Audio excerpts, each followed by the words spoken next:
Hi everyone, and welcome to the Mum Boss Method podcast with me, Chrissy Hiller. I'm the mum boss. No, I'm the mum boss, and I am here today with the lovely Clare Ford. Hi, Clare. Hi, Chrissy. It is lovely to be here. It's so nice to see you again. I have been really excited about this chat. I'm going to let Clare introduce herself in a second, but Clare and I met over LinkedIn because I loved something that she'd put on her feed about setting an intention for the year, and it really spoke to me. And then we had a really lovely chat. And I found out so much more about Clare, and I just had to bring her into our world, everyone. I had to introduce you to Clare because I just think you're going to be getting so much value out of hearing about her, but also then linking up with her yourselves. So obviously, you know that all of the links to Clare's social and stuff will be in the show notes, to make sure you check out those. But Clare, why don't you say hello to the audience and tell them all about you and what you do? Thank you so much, Chrissy. That's amazing. I am, like many people here in the audience, a mum. My babies are older now, 20 and 18, which brings with it a whole different dynamic and a whole different set of emotions, which I've had to go through. Grief being one of them as they grow up and start to fly away, and that whole kind of thing of how do you define yourself as a mother when your children aren't there, right? Yeah. So that's like really been a little bit of a journey through lockdown for me, that particular piece of the motherhood puzzle. And I'm also a boss. I set up my own company a few years ago, actually, which was more of a coaching and wellbeing company. And then during lockdown, I've been in the education space for many, many years, but during lockdown, I really got divinely guided to step into and own this space more as an expert, as an educator, to really support families, to support the mums who were at home tearing their hair out, going, how do I keep the house going? How do I feed my kids? How do I manage my business? And now I've got to educate them as well. And potentially you've got, furry friends at home, and perhaps a significant other who says, well, I'm going to work in the garage, don't talk to me till 6 o'clock at night, right? Which is not helpful. So all of that was going on, and I'm like, okay, I can step into that space where I understand what it's like to run a business, and what it's like to juggle a family, and what it's like to educate them as well. Yeah. And what an amazing offer you have now. Since Clare and I connected up, I've enrolled my son into one of her courses for the summer, but also, it's not just the kids that you offer resources to either, it's the adults as well. So I'm looking at something for myself there as well, which I won't tell people what it is yet. But yeah, and now that we're out of this space of lockdown and educating our children at home, what does the business look like now? Well, that's a really good question. And actually, I think what we need to think about is what is the shift that is happening or has started to happen. And, obviously, as business owners, we have to shift our businesses, and we have to be mindful of what's going on in the market and in the world and all of that. But actually, from a more energetic perspective, I think that parents are now more feeling more empowered to actually take responsibility for their own children's learning. We had that opportunity to be a fly on the wall. We had the opportunity to have our children at home and see where they were struggling or where they were excelling, and what was actually being supported by our education systems. And many of us were disappointed with what we saw, disappointed, frustrated, anxious, very concerned. And so now, even though things have gone back to a new normal and the children may be back at school again, I don't think we can pretend that we can bury our head in the sand any longer. No. And so, yes, you know, in fact, I've just come off a call with a parent who I was talking to, and I said, well, you know, what's the school doing about this? And what are you seeing? And what's your son bringing home? And da, da, da, da. Oh, I don't know. And I'm like, well, it's your job to know now. Right? We can't just hand our children over to teachers and go, that's it, we're done. No, we're not. We know now that we're not done. We know we're our children's best educators. So even though they may be back at school, they may be masked, they may be not masked, there may be lockdown learning, there may be teacher shortages, there may be hybrid, whatever. Parents know that they need to take control. You can take control of your children's learning. You can walk away from that school. You can vote with your feet. Right? You've got a choice. Parents have now got a choice, and you can, you know, and this is what I've loved doing over lockdown, is empowering parents to make those educational choices that really support the best interests of their particular children, who are normally very, very different. So I support families who've got maybe one child at a very, you know, academic grammar school and another child who they're homeschooling. Yeah. And I've supported both children. Yeah.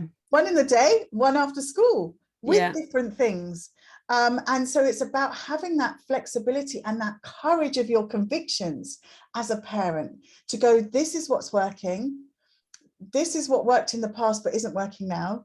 This is what I want to change. This is what I've seen happening, you know, and bringing in outside experts like myself to go, well, this bit's working, this bit isn't working. Who can I ask? I realize now I can't do it all myself. This was the mistake that all of us as mums, I'm sure, have made many a time. And especially at the beginning of lockdown in 2020, where we were like, oh my God, I've got to do everything. I've got to be the list maker for all the jobs in the house, for all the business financial decisions, for all my children's educational decisions. Now we realize we don't have to do all that ourselves. We can delegate tasks, we can bring in specialists, we can talk to our family members, our partners, whatever, and say, well, actually, I can't do everything because I'll just be a puddle on the floor. So can you do that bit? We'll get somebody else to do that bit. We'll get a cleaner in to do that bit, gardener in to do that bit. What can we delegate to get the best overall outcome and result for our families? And that actually, Chrissy, was the thing that you saw on LinkedIn when I was talking about that family vision and coming together as a family and talking about, well, what does our family vision look like in terms of education, in terms of enrichment, in terms of entrepreneurship or well-being? What does that look like for us as a family? And then let's take steps to make that work, because there are so many different versions out there, you know, and it doesn't have to be that you live in a good school catchment area and your children go to school from 9 to 3 from Monday to Friday and that's it.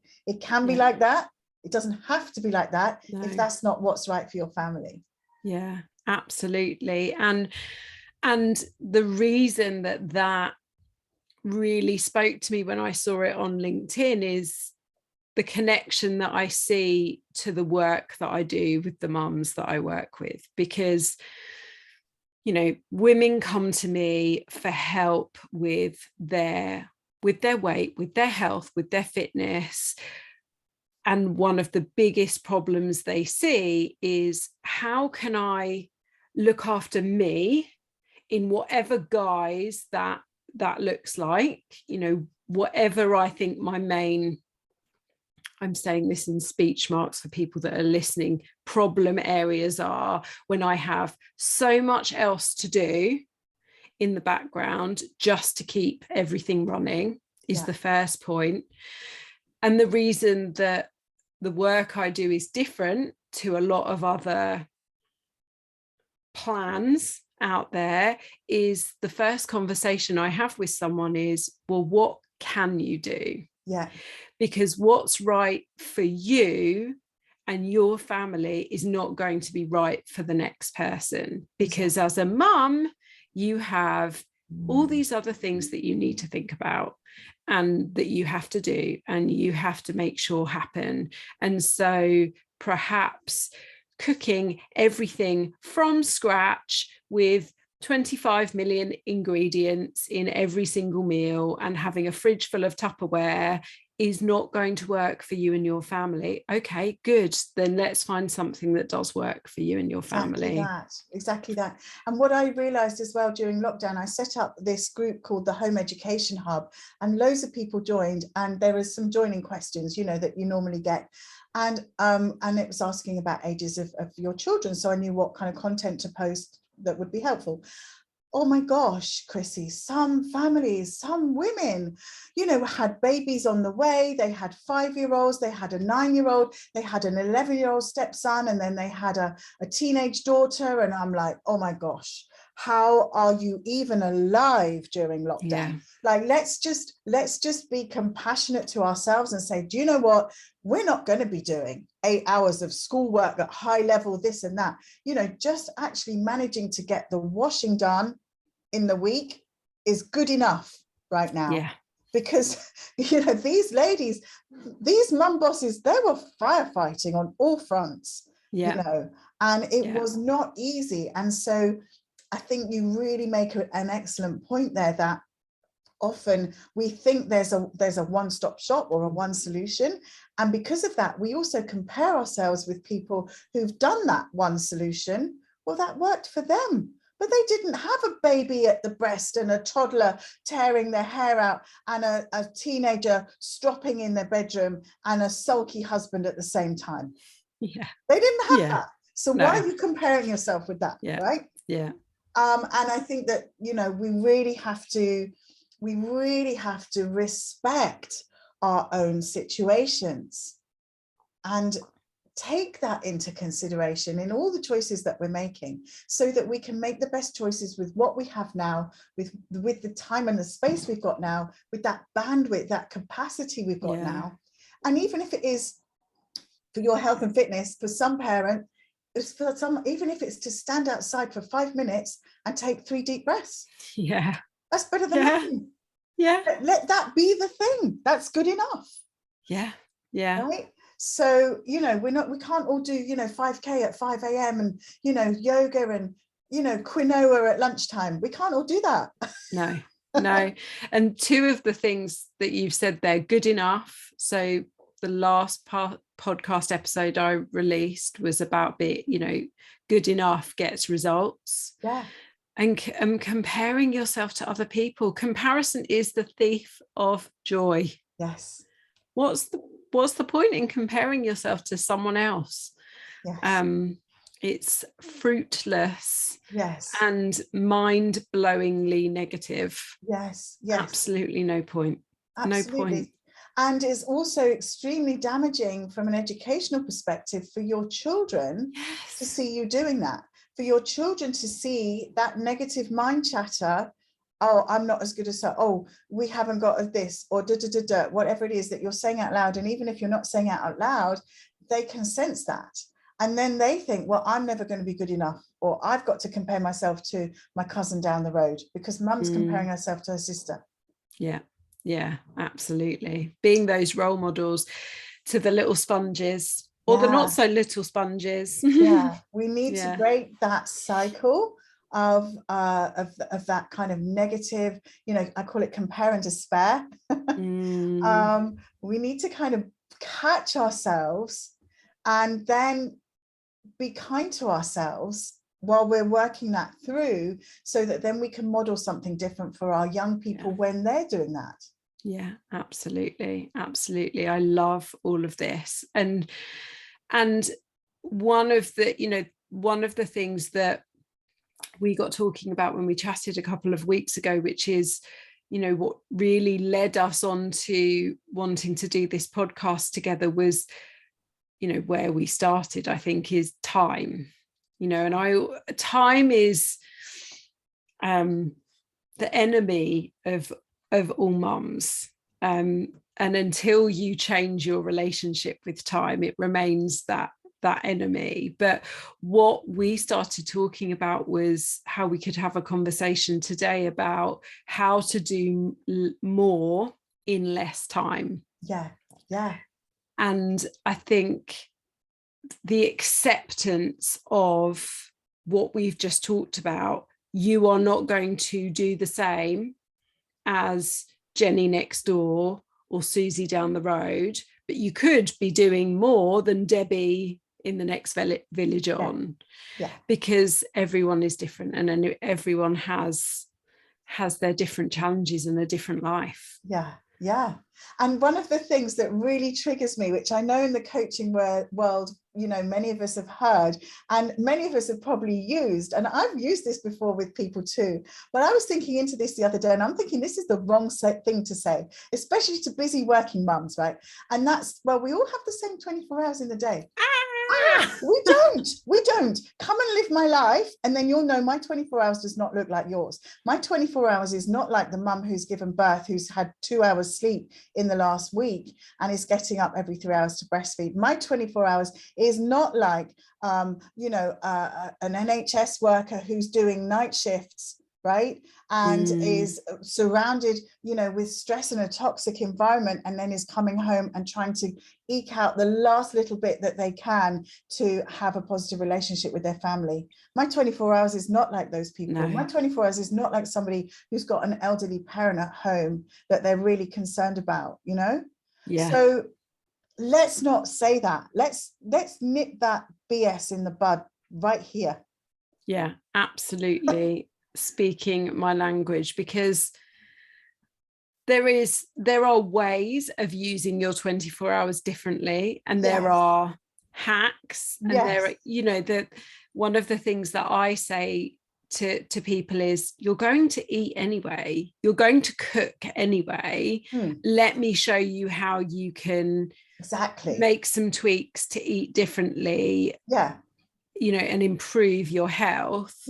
But I'm not about to tell you that you need to spend 5 hours every Sunday in the kitchen. No, because that's unless you enjoy it. Yeah. Because that's what I do. Just spoiler alert, I don't. Yeah.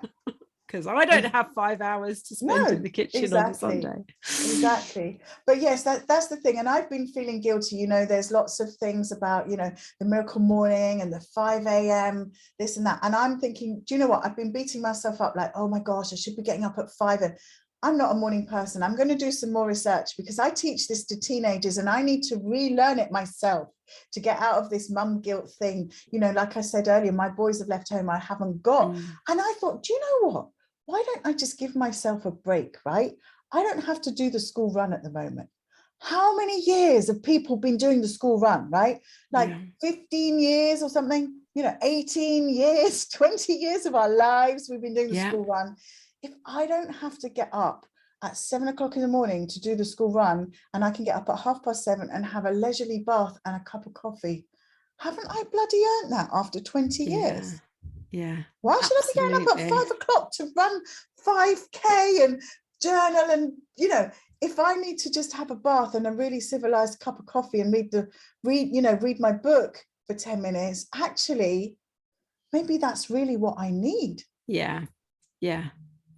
It's not about doing what everyone else does. The miracle morning works. So I've read the miracle morning, and it actually did change my life. But it works for you whatever time you do it. It doesn't have to be 5 a.m. and it doesn't have to be exactly what the book says. If your miracle morning looks like, let's get up at 7:30, have a bath and read my book, and that's what's going to make your day the best day you can have, then that's what you do. The 5 a.m. club works for some people. It doesn't work for everyone. No. I wish I didn't wake up at 5 a.m. sometimes. I don't always need to. It's just what my natural circadian rhythm is. Yeah. That doesn't mean everyone that works with me, I make them get up at 5 a.m. You will get up. That's it. It's understanding our circadian rhythms. And, you probably, finish your day slightly earlier, whereas I have a really creative spurt from kind of 7 till 9 in the evening. Oh, wow. Nice. That's when I get loads done, right? I love working till 9 o'clock at night. Nice. So this is the thing. And in fact, we can talk into this. Let's segue into how we can help people to, or invite people to think about how they can get more done in less time, because I think it does link into our circadian rhythms. Because I've noticed peaks and flows in my energy throughout the day. And I've actually mentored teens on this as well, because they've been getting so frustrated, especially with revision coming up, exams coming up, you know, and parents obviously understandably are saying, go into, you know, get your revision done. And I talk to them and I say, well, let's look at the day, but let's look at when you need to sleep. Is there any point really you getting up and trying to revise at 9 in the morning? They're like, no. I'm like, there really isn't.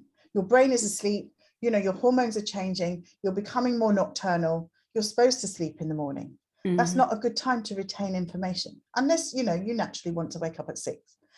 Most teenagers don't want to. Some do, but not many. So then let's just factor in that lazy morning. Let's start your revision at 2. And they're like, oh, can I do that? Yes. Because you're going to probably be doing it till 9:30, 10 at night. Yeah. Because that's when your brain's switched on. Yeah. So we have to understand when we're switched on, when we're switched off, when we're in a kind of doing energy, and when we're in a kind of a pottering energy. Yeah. Right. Because you can still get stuff done, but just different stuff.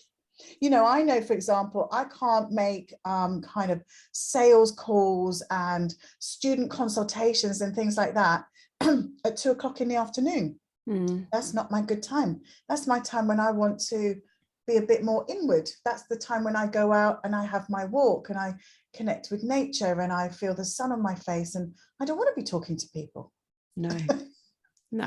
Does that make sense? Yeah, absolutely. So understanding your own energy and your own natural rhythm, you know, you'll know when you feel good and when you feel creative and when you feel motivated and inspired. And playing around with it, like there's, you know, I've been running my business solely as my only, you know, job since the 22nd of September when I left my corporate job. So what am I, nearly 5 months in? I'm still trying to work out my routine, and that's okay. You're not going to get it perfect the first week. No. And actually over the years, as your family dynamics change, you know, your routine might work now for a 5 and a 7-year-old. Well, suddenly when they're 10 and 13, that routine's not going to be the same. No. So it's important to be aware that it's a work in process always. Yeah. So you know, I'm just thinking of some of the, you know, the things that might come up for some of my mums and my audience. You know, is 8 p.m. at night for some of them the right time to do the food shopping or the food planning for the next week, or is it the right time to be putting a wash on and knowing you have to stay awake for another 2 hours for the washing to finish? Well, if you're the sort of person that actually wants to go to bed at 11, then yes, it is. All the family's done, they're all in bed, quiet, asleep, you know, whatever. Lovely. Do a few little chores, get yourself ready for the next day, clear the decks, sort out the kitchen, sort out the washing. So, you know, you've got that headspace to schedule the online shop and to think about your meal planner, rather than everyone running around wanting stuff and, you know, where's this and can I do that, mom, and the phone beeping and can you pick up so and so and all of that crap, right? So schedule in the quiet time. For some people that might be like, oh my gosh, you know, I like to get up at 5 in the morning before everyone wakes up, and that's when I can actually think about the things that need to be thought about in a quiet, unhurried way to set myself up for the day or for the week ahead that way. I'm a night person, so mornings are no good for me. No. Even when I was working in schools, I would be one of the last to leave the school because I'd be at the photocopying machine, I'd be doing my emails, I'd be setting everything up in little piles for the week, I'd be getting my colour, this, that and the other sorted out, you know, all my post-it notes, everything that I needed. All my resources, and I loved doing that on a Friday. I'm going to stay late on Friday, I'm going to get everything done, and then I can go home and have a nice weekend. I'm not the one in there on a Monday morning, scurrying in at 8 o'clock, queuing for the photocopier. You know, I'd roll in at 8:45, I'd make my coffee, I'd take my register, I'd sit in my classroom, and I'd be ready, because that worked for me. Yeah, because you understand that that's but other people, 3:15 Friday, they were off. So this, I'm done, right? Yeah. And they'd be the ones that would come in at 7:30 on a Monday morning to do it. Yeah. And that's fine for them. At the end of the day, we all got it done somehow. But it's understanding what works for you. And I think our problem happens, and this happens for children in school as well, because they have their own biorhythms and circadian rhythms and everything. Our problem happens when we're in an environment where, for example, somebody forces me to go to a breakfast meeting. And it's like, oh, Christ, I've got to, oh, sorry, don't mean to, I've got to counteract what my natural energy is and draw on some kind of resource from somewhere to be participating and to be acting as though it was 11 o'clock in the morning. Yeah. When actually I'm not, I can't even string a sentence together. Yeah. That's really hard. That's where we start to really feel overwhelm, exhaustion, because we're going against our natural nature. We're going against all of that natural stuff, and we're jumping to somebody else's rhythm. Yeah. And I love that you brought in as well at the beginning of that, you know, the conversations you have with teenagers about it. So understanding your children have that as well. Your children have that natural circadian rhythm, and biologically, yes, most teenagers, it biologically happens to them that they will start to want to sleep in later. You know, we all think, oh, teenagers, lazy, won't get out of bed. Actually, it's part of their, you know, they're growing up and they're changing. But understanding when the best times are to get your children to do stuff. You know, my son takes after my husband. He's a later person. He will, when it's not school and he hasn't got football at the weekend, he normally sleep in till 9:30 at just coming up for 11. And it would be likely to stay up later, whereas, you know, I'm not like that. I'm like you said at the beginning, you know, 9 o'clock, don't ask me to do anything too taxing because I'm practically asleep. So understanding it for yourself, but also understanding it for the children, because, you know, for some children, asking them to do something a bit complicated first thing in the morning, you know, they're not going to get there. And this is the thing as well that you know, is so rigid at school, is that normally in primary school is maths and English every morning, and then you faff around for the rest of the day, right? You know, with all due respect to the arts and everything, which they're cutting, which is terrible. And because we need the creativity and the science and the PE, and we need all of that to get our brains ready again to be able to do the maths and English. But here's the thing, if you're not a morning person and you're learning maths every morning, I mean, it's no wonder that there are so many teenagers coming to me with maths anxiety and with a real lack of understanding of the foundational skills in maths, because they've daydreamed for half the maths lessons. Like I used to. And as a teacher, it was very hard for me to teach maths first, because I didn't really switch into my kind of full power of teaching until about 10:30 after the first break. So actually, it would have been better for me to do art or something in the morning. Right? Such a good point. So when you're homeschooling, be mindful of all those things. And if you've got children who are very different, not just different learners and different interests, but different kind of circadian rhythms as well, you know, one person, it might be better to get them up and out and in the garden and star jumps and exercise.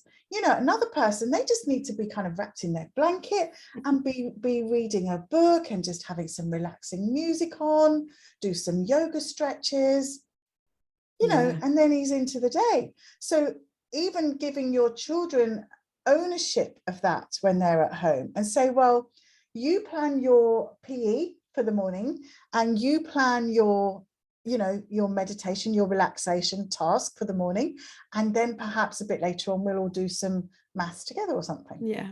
You know, Yeah. so take ownership of that, play around with that, and you know, you'll get such better results because everything's aligned. Yeah. Yeah. It's such a great tip. Such a great tip. Okay, so what's our next tip? What's our next tip for getting more done in less time? Yeah, so with a real kind of mum boss head on, and with a real like teacher's head on, never mind all this lovely energetic, yes, float into the day and all of that. Yes, but for me, the saving grace, and I did loads and loads of lives for parents in my group about this, and I called it planning the week ahead.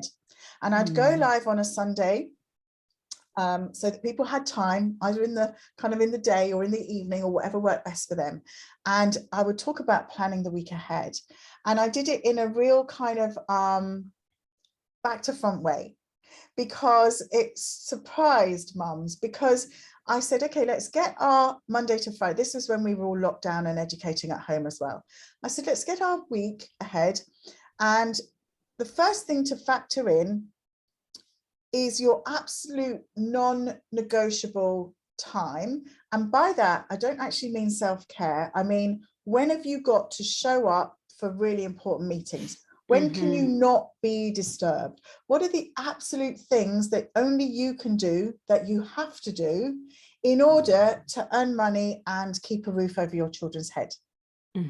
Because if we're not doing that, the anxiety builds and then we can't do all the self-care stuff anyway.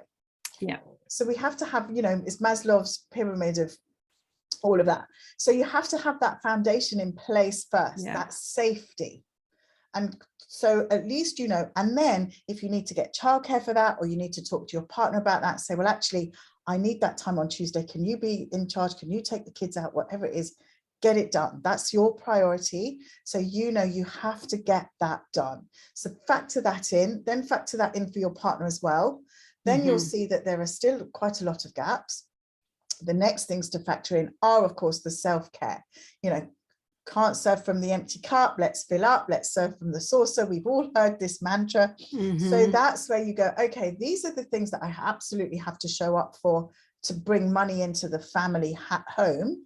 And then these are the things that I have to show up for to enrich myself. And whether that is going for a walk, doing your 10,000 steps, whether that's doing some yoga, whether it's sitting, staring out of the window for 5 minutes, whether it's, you know, having a nice cup of coffee, whatever it is, a bath, whatever it is, what is it that you need to, and it doesn't have to be big and complicated and expensive, but what is it you need to have to replenish and repeat?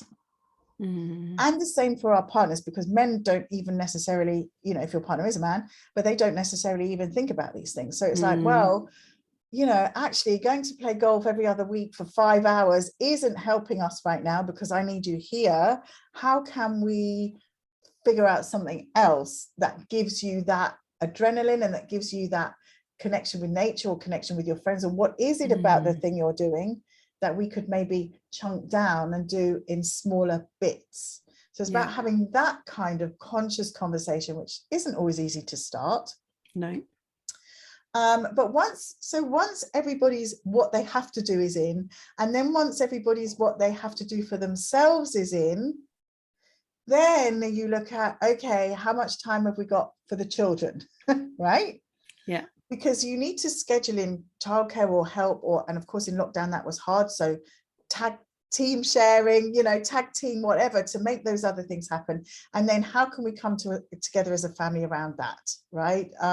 You know, how do the household chores get done? Then you're kind of allocating tasks, and depending on family budget, that might be to a cleaner, you might have a gardener, you might have, you know, people who can come in and help. In which case, if I would highly suggest, if you can afford that, do it. Because it frees you up then to spend quality time with your children rather than listening with half an ear while you're cleaning the bathroom. Yeah. Right. So, you know, and then how can you do stuff together? So it's all about that. And then, of course, if you're homeschooling, it will be, well, where can we put in the education where everybody's got that up energy? Yeah. And then where are our down times where we can just not worry about education? We can just learn through connection, creativity, conversation, adventure, right? Where can that fit in? So that's kind of how I would prioritize, which I say did surprise people, because they were like, oh, I should be putting maths in the morning. I'm like, no, you shouldn't. If you've got to do a 9 o'clock meeting with your boss to, team meeting to get your schedule for the week, well, then that's what you're showing up for, not 9 o'clock with your child. No. Yeah. And I love this, and it works even outside of lockdown, because hopefully we never go back there again. But actually, like you said earlier in the conversation, we are in a new normal. So whilst restrictions have been lifted and things have changed, actually people aren't going back to the office. Most people aren't going back to the office. And I know I have a few people that I know listen regularly are back in the office full time, but most companies aren't. Most companies are doing a mix. And so, and also thinking about school holidays and stuff, actually on a Sunday, going through that process exactly as Claire has said, what has to happen to pay the bills and keep the roof over the head and get things done. And, exactly that. And, most children have homework. My son is in the middle of revising for SATs at the moment. So he's had homework pretty much every day this half term. And we'll do right up right now.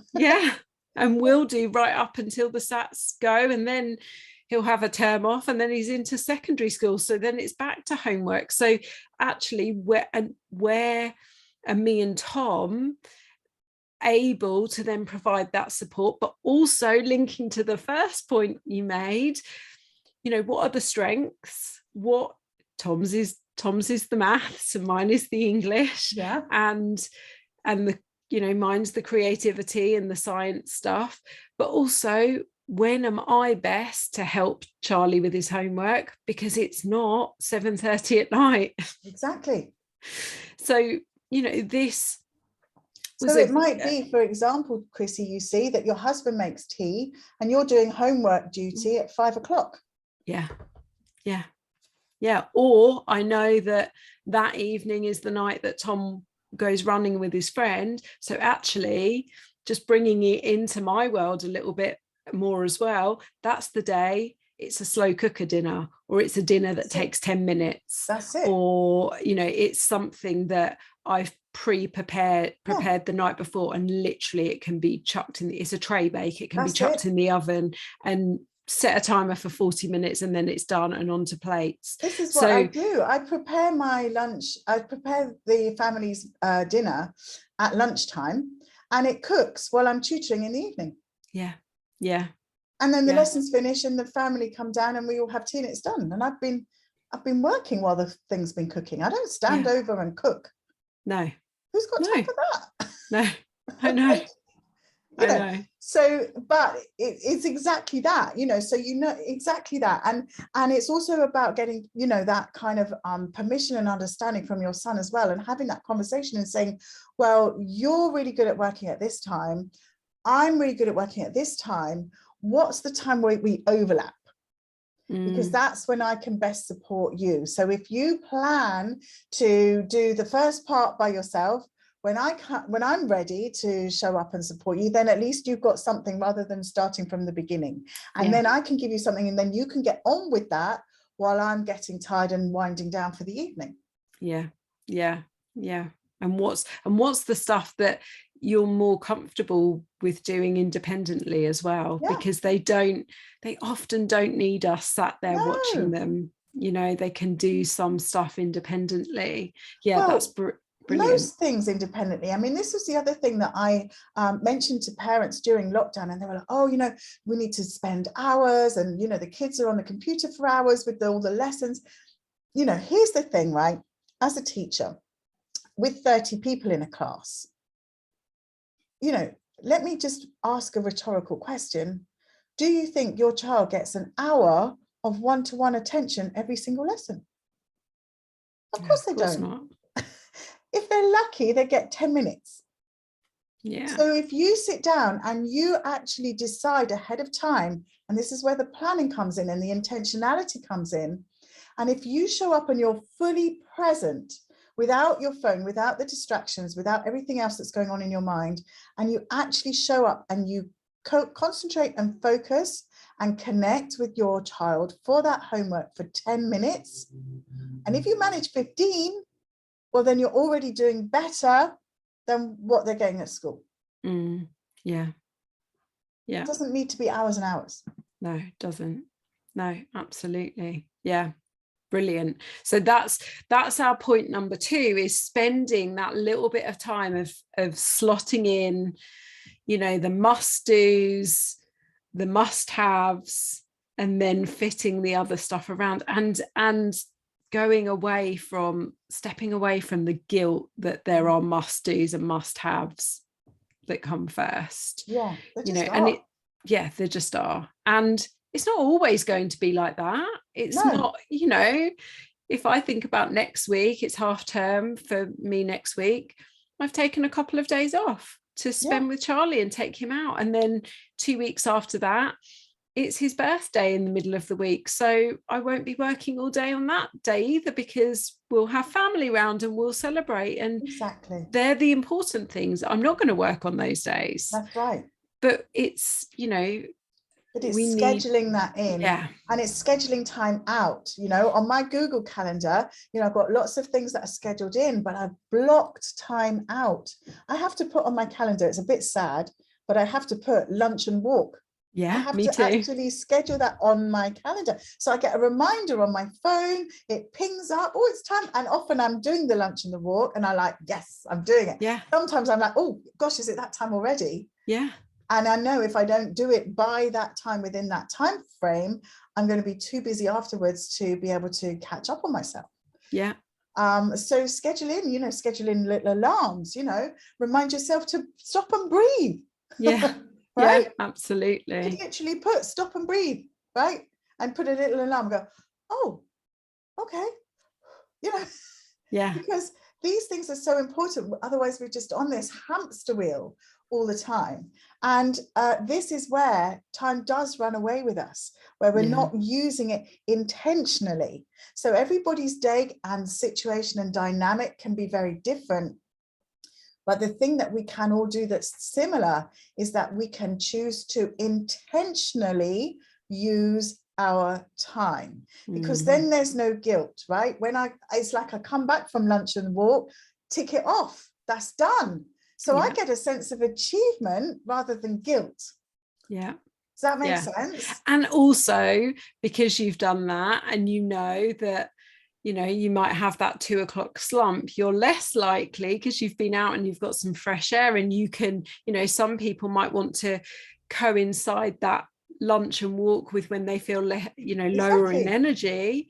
You're 2 birds, 1 stone. Love that. That's it. Yeah. That's it. Lunch and walk. You can listen to podcasts, you know, so you can learn and walk and, you know, connect with nature and be in your low energetic slump and not talking to people, but still be doing stuff that is elevating you.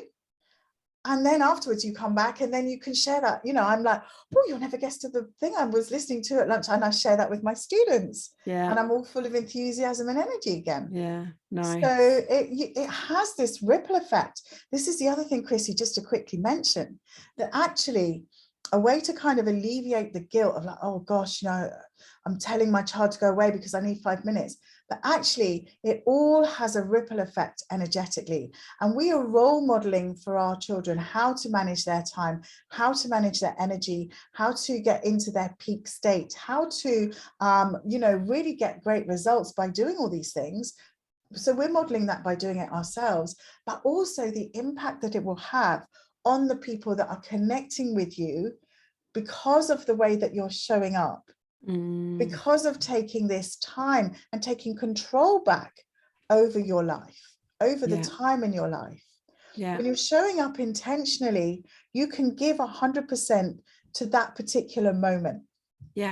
It's setting those boundaries, isn't it? It's absolutely setting those boundaries. I read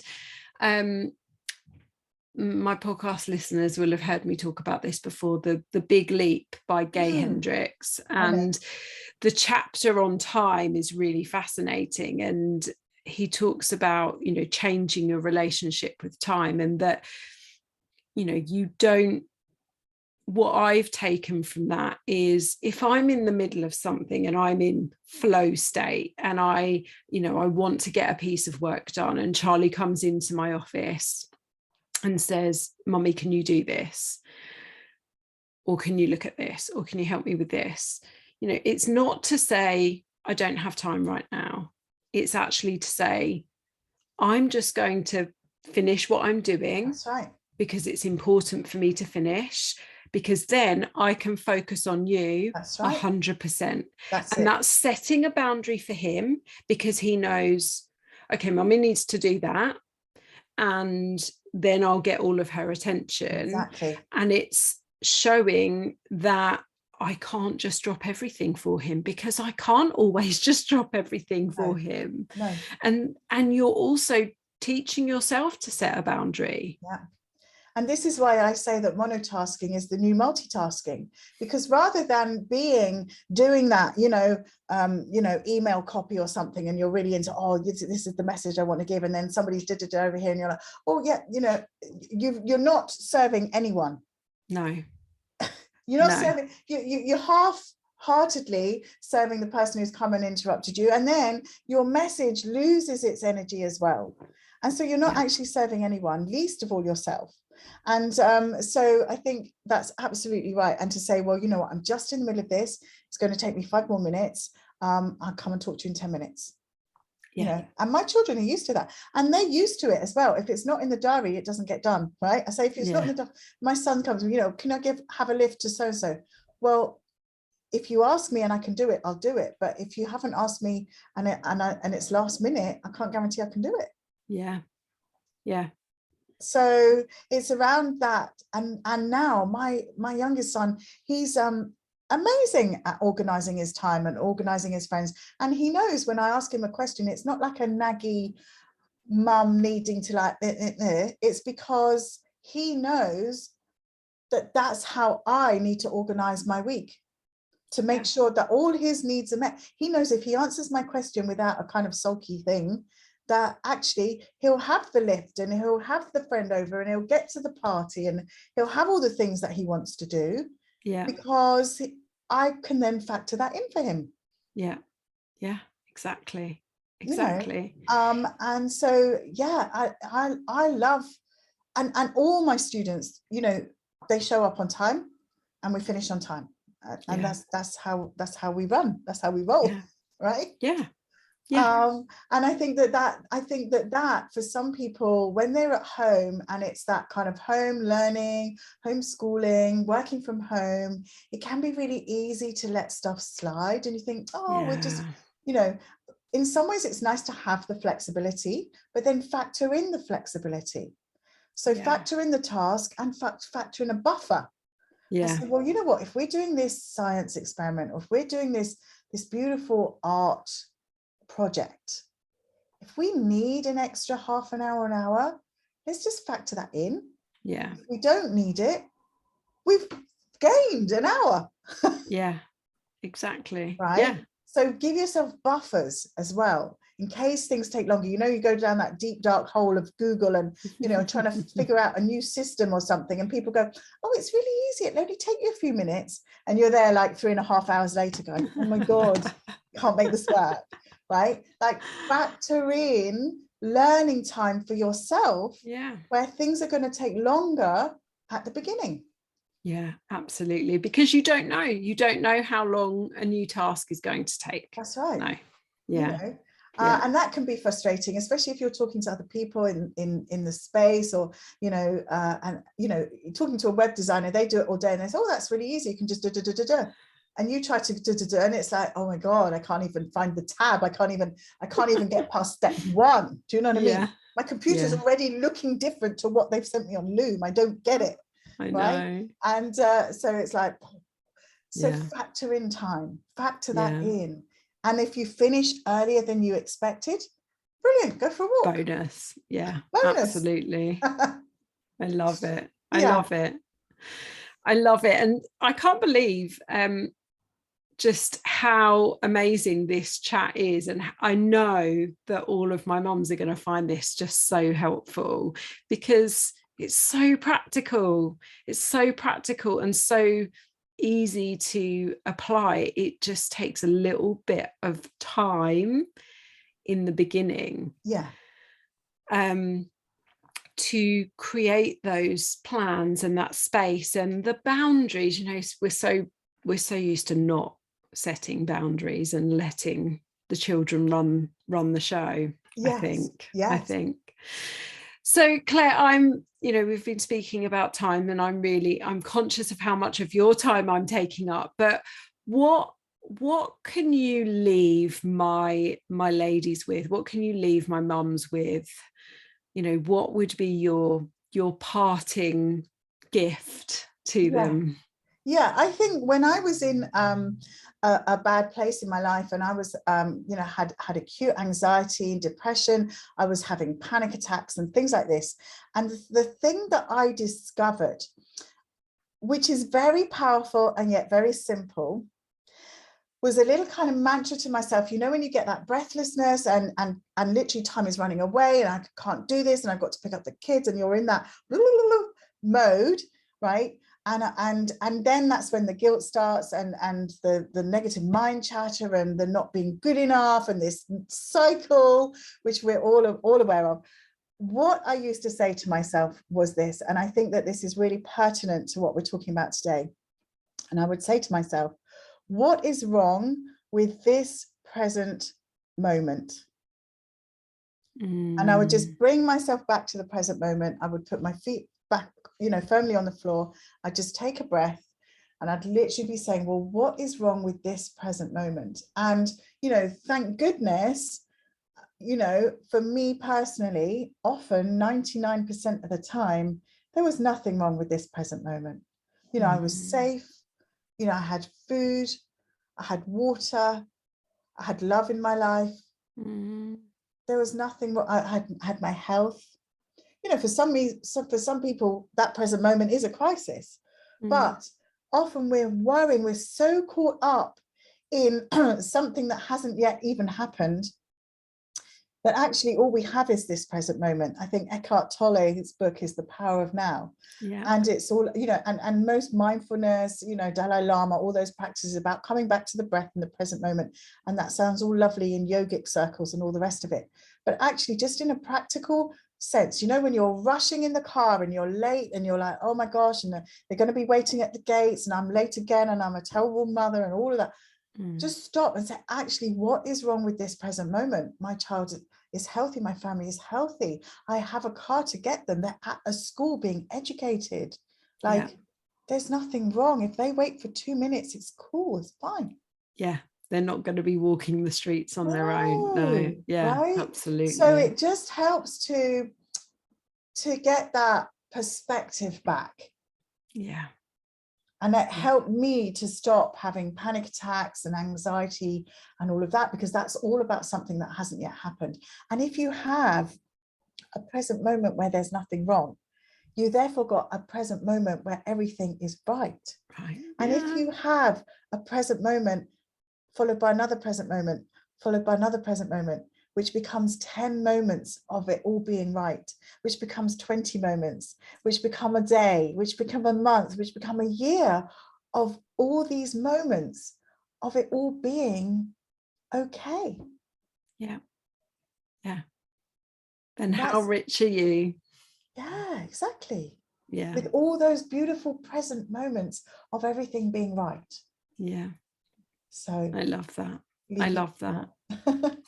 Thank you, Claire. This has been amazing. I've so enjoyed this, and time has literally flown. Yeah. I know we talked a lot about time, but I will make sure that all of the links to where people can find you are in the show notes. And I know that you will definitely pick up a few more new fans from this. So thank you again. It really has been such an honor to speak to you about this today. Thank you. Thank you so much, Chrissy. I've thoroughly enjoyed it. Oh, everyone, make sure that you go and find Clare on all of the places that I list in the show notes, and let us know that you enjoyed this podcast, and I will see you again next week. Goodbye.